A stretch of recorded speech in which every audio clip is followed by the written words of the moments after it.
Some guy is flying a radio-controlled model plane around and trying to buzz the little people with it, but they aren't running away. As a former fighter plane pilot, I tell you, there was a deliberate attempt to cut us down. Fitzhugh, the risk was worth it. Look, we know that model plane is practical.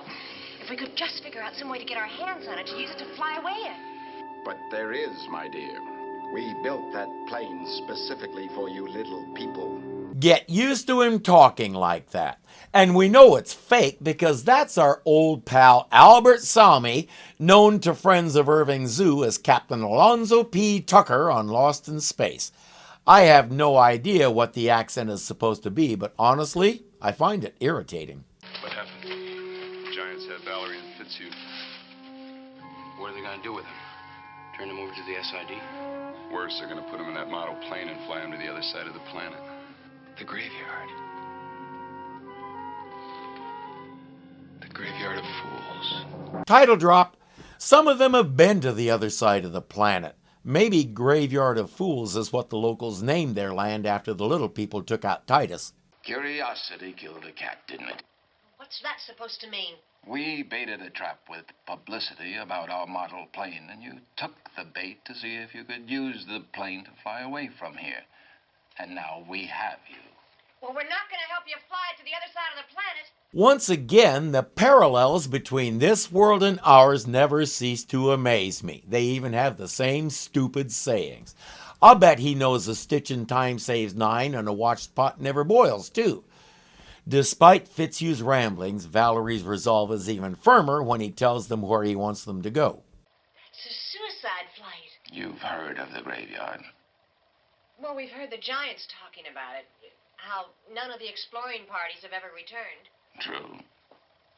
But if you're lucky, you may be the first exception. Oh, joy and happiness. I'm sure their hearts are all at Twitter at the prospect. The Giants will do some work in the next room. Valerie and Fitz are inside the plane. We better take a crack at getting them out right now. We may not get a better chance. Yeah, if anything goes wrong, I'll try to jam the radio wiring and stop the flight. They left Betty and Barry outside with the thermal tool in case they need backup.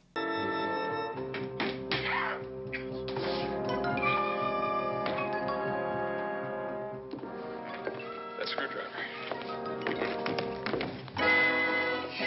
The device is ready. There's no reason to delay the flight any longer. The sooner that we begin to... Hello. Now he has 2 more pilots for his plane. He assures them that his brother will be at the other end and will take care of them and send them on their way back. If Mark is going to do something, he'd better do it quick. They're ready for takeoff.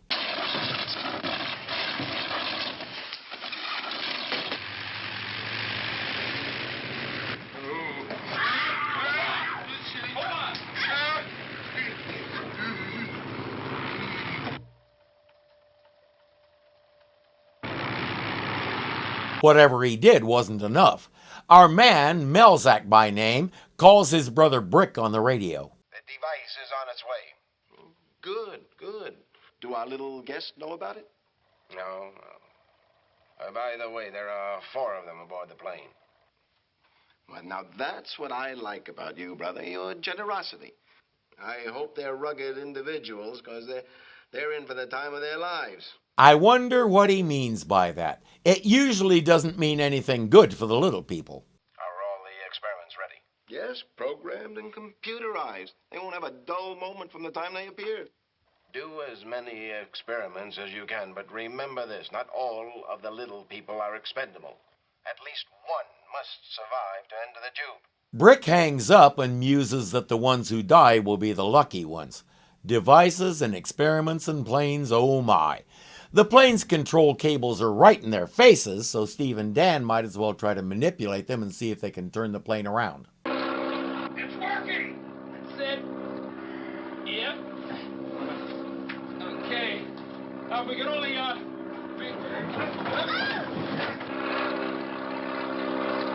That's the aileron cable, all right. It's a little touchy, isn't it, Steve? Yeah, the important thing is we can learn to work it. Between them and Mark, they might pull it off.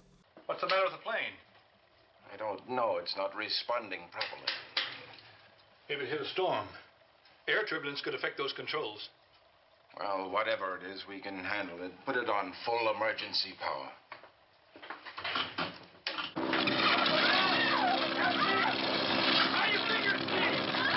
Well, that certainly fixed it. Now they pretty well have to figure out how to fly it manually.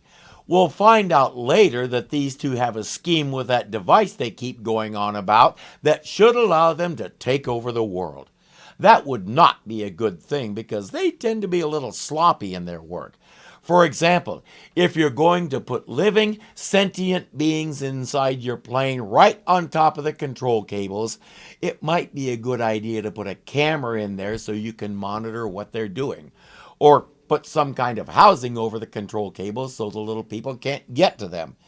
If he can control the plane remotely and the goal is to get this device to his brother, it's unclear why he needs them at all, but if he simply must, he should plan a little better.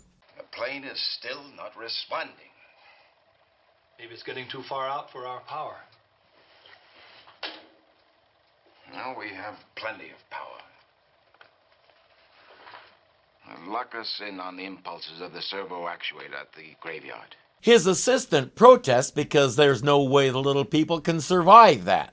What is it and why can't they survive it? Wouldn't you like to know?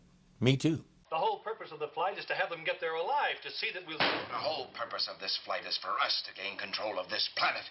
I couldn't care less if the little people never live to see us do that, just as long as one of them does get through. And if none of them get through, what happens? This doesn't make sense.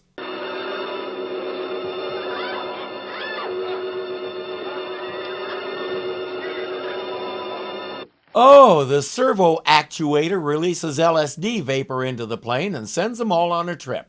Got it. Our transmission's dead. Find out where we shorted out and fix it. We can't lose that plane. We just can't. They find Mark in the cabinet, but he's done enough damage that it's going to take a while to fix things.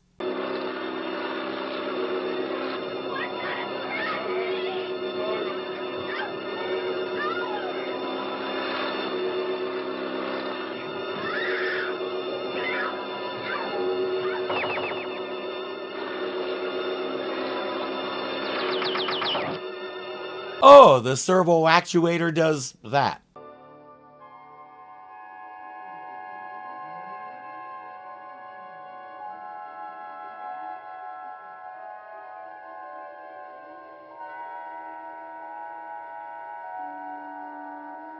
Yeah, it does that. It drops them in the middle of a spooky swamp.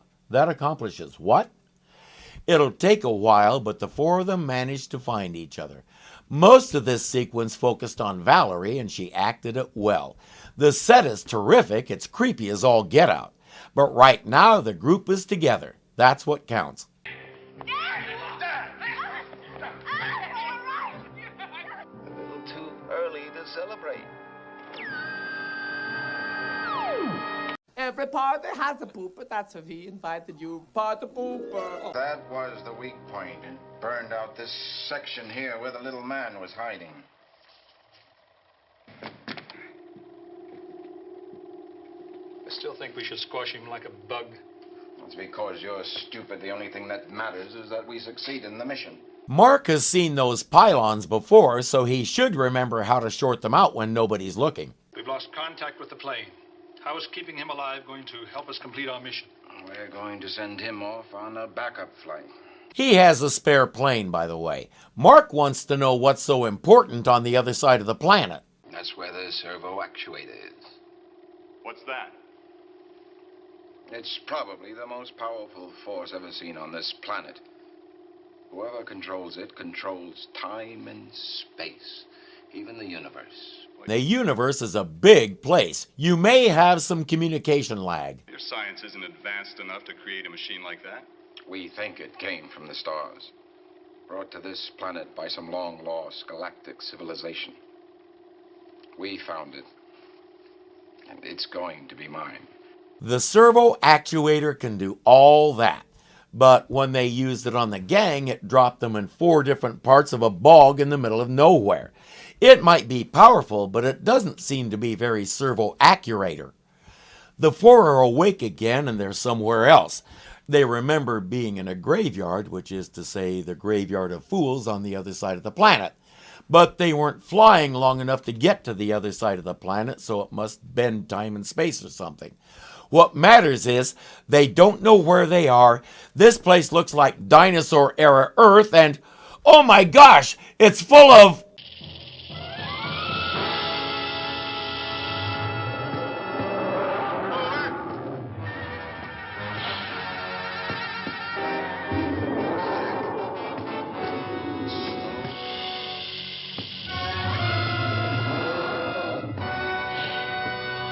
It's full of stock footage. The lizard is from the 1960 movie Lost World, screenplay by Irwin Allen, who also directed it. So I guess he can snitch a few frames from it if he wants to. Fitzhugh runs off and Dan goes after him. Who is calling to me? I am, you poor, deluded little fool. Your real self is calling you. My real self? I don't understand. Where are you? Where are you hiding? Why are you so frightened, little man? Don't you recognize me? Don't you know who I am? He talks some more trash about Fitzhugh and then walks away. It's very strange. Steve and Valerie are looking for a place to take cover from that lizard. I was thoroughly disappointed when we didn't see a fight between the lizard and the praying mantis. They've spotted a hole in some rocks, but there's a problem. The rocks above it don't feel like staying put.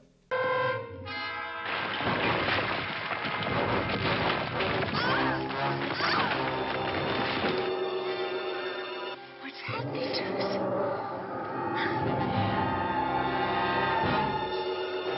Better get out of here before time starts moving. Which it does seconds later. Time sure didn't give him much time. Good, good. Right down the hole, which brings you to the tunnel. Right into the tube.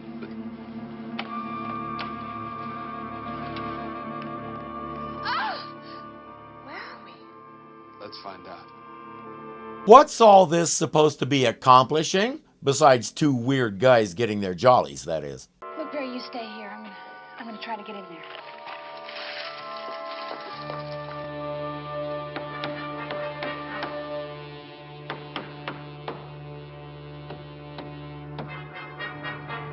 I think we all wondered when she was going to do that. We saw Mark testing the wall behind his little cell. He's found a soft spot.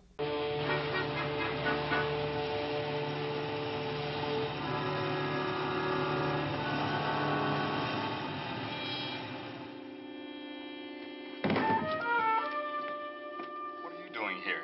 Right this second, saving your ungrateful butt. What's in there? Oh, a two-room. Drag that screwdriver over here for me. But Mark should leave. Just get it, will you? Since he's decided to be rude, she should make him say please. He does indeed remember how to short out the force field. That's what the screwdriver is for. Once that's done, Betty will join him and the sabotaging we will go. Hi-ho, let's make it blow. A sabotaging we will go. Welcome, little ones. Welcome to the graveyard. I've been waiting a long time for you to appear. Malzak was wise to send 4 of you. At least 2 of you survived. Steve, he looks just... Who are you? What do you want? You'll get all the answers you need in your new home. Now brace yourselves. It's a short journey, but it might be a rough one. Whether they want a new home or not is irrelevant. None of this makes sense. He fiddles with that thing they're in and says there'll be work for them to do later, but neither of these bozos seems capable of answering a question. Outside, Dan and Fitzhugh have linked up and they're on their way to find the others and hopefully locate the plane so they can get out of here. Wherever here is.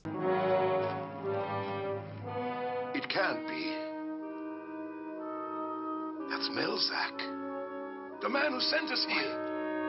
Actually, it's his twin brother Brick, but so far they don't know he has a twin brother. He told Steve and Valerie that they were the only 2 who survived, but apparently he's enough of a liar that he doesn't even believe himself. He's out looking for the other 2.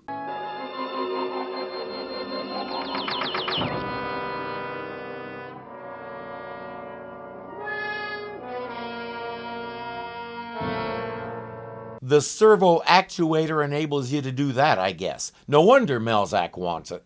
What I don't understand is why Brick is so willing to give it to him. He takes something off the plane. Dan figures they'd better find out what and why. Oh. Where did he go? You saw him. Right into that tree. Well, that's impossible. You just watched him do it. Maybe go give it a try and see if it works for you, too. The thing that counts is that plane is in takeoff position.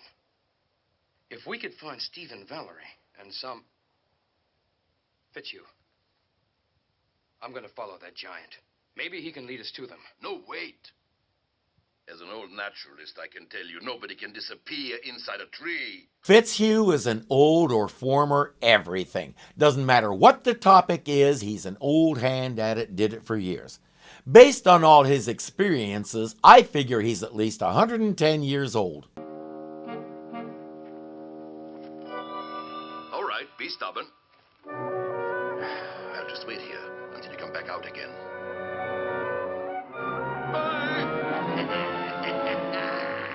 Dad! I'm coming! Wait! All of a sudden, the old naturalist can disappear inside a tree. Motivation is a wonderful thing.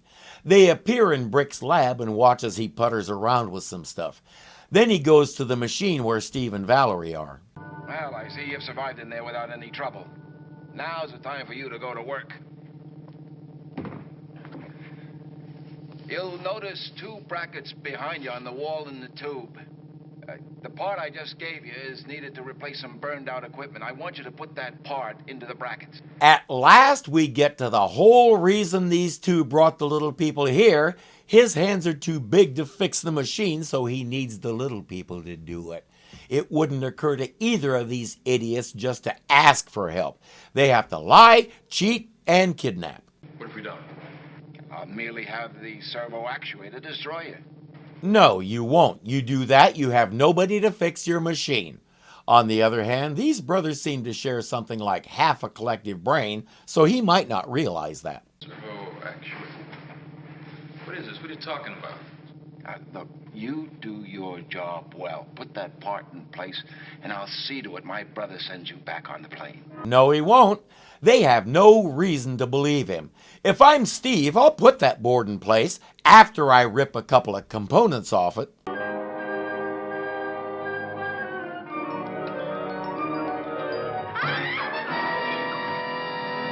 And if they're going to do it, they'd be able to do it a lot quicker if he would stop doing that. Turning that tube has something to do with how the machine operates, but we don't get to know the details.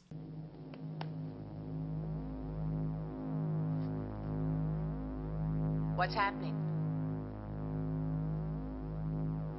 This thing's going critical. The nuclear furnace is about to explode. Brick doesn't think so. He's all excited. Graveyard to Melzack. Graveyard to Melzack. Come in, please. Come in. Melzack here. You must have repaired the servo actuator.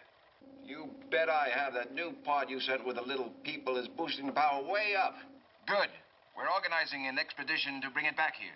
No, we don't need another expedition. I've been testing the machine on the little people while we've been out of communication. He can transport things just by thought control even when the machine is broken.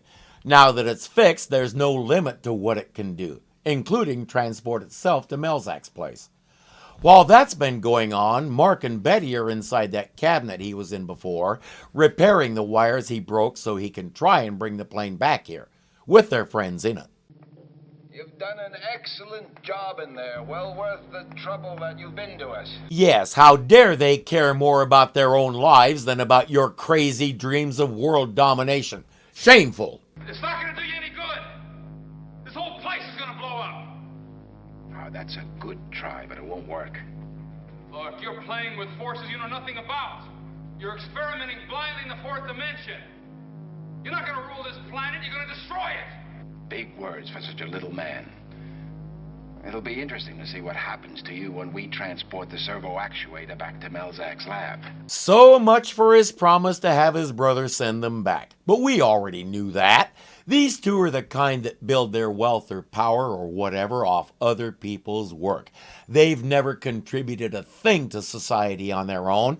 They exploit other people's ideas and get rich, all the while not caring a whit about anybody else. It's a good thing we don't have people like that on this planet. He's gone. Now's our chance to get away. No, you're wrong, Fitzhugh. Now's our chance to see what we can do about Steve and Valerie. Steve, can you hear me? Dan, we hear you!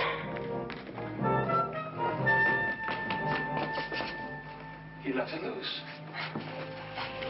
Dan! I think we can get it open! A little elbow grease and a lot of oomph and the cover falls free. Now they just have to get down, but nobody thought to bring one of the ropes. Gonna have to improvise.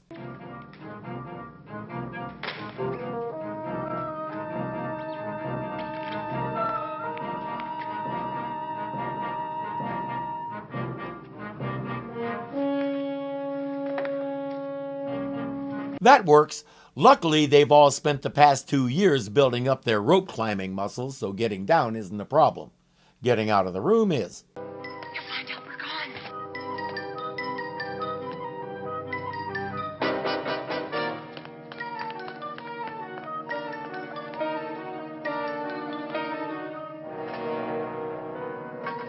Fitzhugh is about to panic, but Dan remembered something. I have to say, it took him long enough. Remember what he said. The things a servo actuator can do. Right. We'll make it work for us. Obey our minds. Right. Perhaps it can take us back to our space camp. We can't risk a trip that far. It hasn't built up to full power yet. Well, if you're going to try anything, do it now. As usual, the guys stand around and talk while the woman comes up with the practical thing. Maybe we can get to the plane. At least we'll get out of here. Right, come on, Steve, let's concentrate together.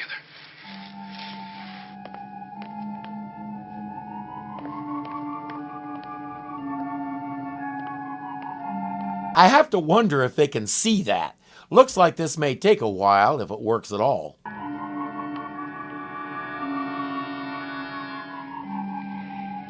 Keep it up, I think it's working.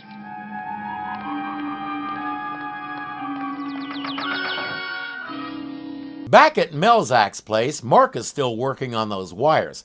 It's taking a lot longer than he thought. What's that?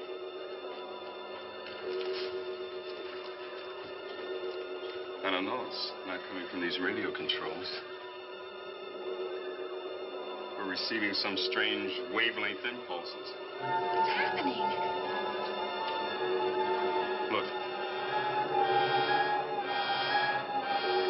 We won't find out how they're seeing that either. Is it just appearing in the air, projected on a wall, on Melzak's screen? We have no idea. We also have no idea why they're seeing the group like that, because they're somewhere else. We've done it. We're in the plane. We're safe. Not yet. Once we get it started and take off, we're not going anywhere. Well, we've gone this far. There must be something else we can do. Even better, Mark can reach them by radio. He says, "Sit tight, I think I can get that plane started and headed back this way." Get ready for takeoff.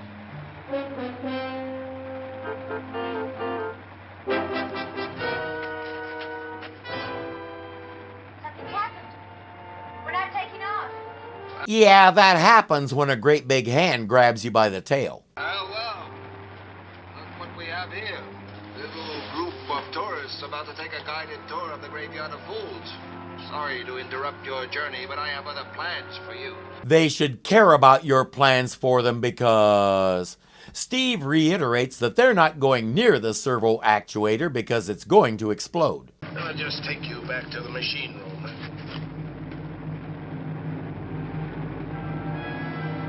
It's beginning! You want to save your life, get away from here!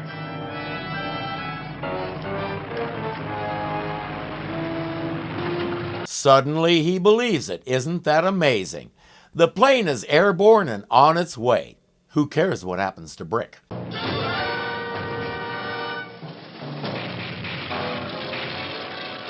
servo actuator, it's out of control. Cut off the power.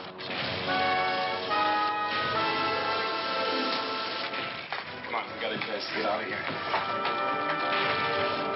But if the machine explodes, what about that long trip back to their continent?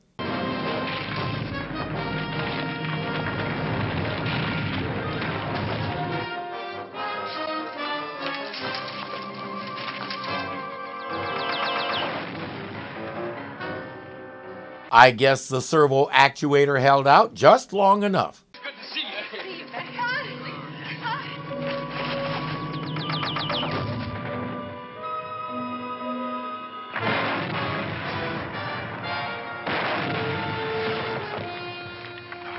It's too bad they couldn't keep the plane, since that was how this whole mess started. We treated this like a standard season ender, with the little people still on the giant planet because they were expecting another season. As we know, it didn't happen, so this turned out to be the series ender. And like a lot of the later episodes, it's one big plot hole. Who are these guys? Where did they come from? Why is one of them on the other side of the world, and how did he get there if no expeditions have ever come back? How did the machine know where to return them? And what did become of the plane? We can assume that at the very least, Melzak and his assistant are dead, and Brick is stranded on the other side of the world if he's still alive. Beyond that, we're left with tons of questions that will never be answered. And I don't like to say it, but I was disappointed in Albert Salmi's performance. The speech, the voice, the mannerisms, they're all clearly affectations and not even remotely how he really is. He overplayed both brothers to the point where they're more caricatures than serious menaces. I don't know why he did it that way, and it's too late to ask him. Considering the subject matter and quality of these last half dozen episodes or so, I think it was just as well that a third season didn't happen. I have a feeling another season wouldn't have lasted very long if we kept doing weird stories like this. The whole premise of the show is the little people stranded in this place and trying to survive in a world that's terrified of them and wants to eliminate them. How did we run out of ideas for a show like that? I don't know, but we did. So the best thing we, the viewers, can do is take what we have and appreciate it for what it is, a very well done show with themes that continue to resonate today. In particular, the ongoing theme of bullying is at least as relevant today as it was then, maybe more so. I don't know where the show would have gone in another season. The only thing we know for sure is that there was going to be a romance between Valerie and Mark. That could have been interesting depending on how far the show chose to take it. You had to be careful about such things in 1970, but plenty of shows got away with it.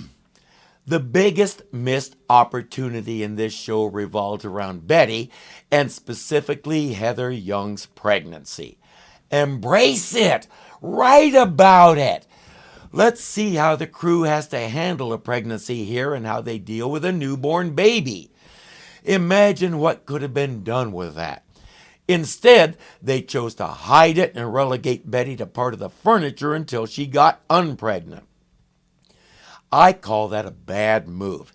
It could have given us tons of good story ideas, and we might not have had to resort to time travel and teleportation and all the rest that honestly has nothing to do with the premise of the show. Would I like to see a remake? I don't think so. I have a feeling today's producers would make it ugly and gritty and overly dramatic to the point where it lost the fun elements. That's how we do things today, and it would not fit this show. For my money, let's take what we have and be satisfied. This show broke so much new ground in the use of special effects, giant props, and all the rest, and other shows and movies have taken those techniques and run with them in 1,000 different ways. For that reason, if for no other, it will always be relevant and it will always be watchable. So that was Land of the Giants. I hope you enjoyed the journey. I'll be taking a break as usual, and then we'll return to Irving on Irwin as we begin our retrospective on his other major series, Voyage to the Bottom of the Sea. I'm Irving, and I'll see you there. Hey, thanks for watching. If you like what you see, please click the thumbs up. It really does help the channel. If you're not subscribed yet, the button looks something like this. So click it and join our little family. There's a bell there that may or may not actually work to give you notifications when we post something, but it can't hurt to click it just in case. Again, thank you for watching, and I'll see you next time. Known